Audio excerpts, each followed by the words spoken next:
We say that education is a right, and this is pretty much accepted by everyone in today's world, but what does it mean? And how is this right defined? How can it be enforced? One thing is for sure, defining and enforcing this right is a necessity.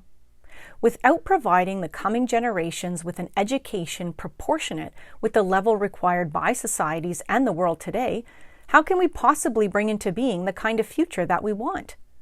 Along with this thought, who decides what is needed by societies today?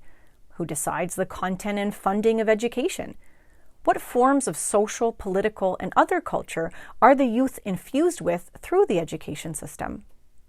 What about settling scores with the old conscience of society, such as the cruel discrimination in the case of Indigenous children and their families and the systemic racism they face? Or the discriminatory ways in which children from immigrant and other backgrounds are treated? Or how the Canadian economy exploits international students as cash cows to the tune of $19 billion a year, as in the case of visa students. How does the education system assess and deal with the problems of adolescence and growing up, and their many related matters?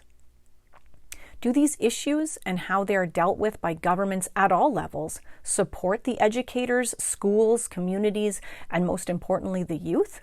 Or are they used to divide us? Do they treat the youth as human beings with rights, or just as categories of things to be targeted for reward or punishment and the consumption of things according to values nobody has discussed and decided for themselves?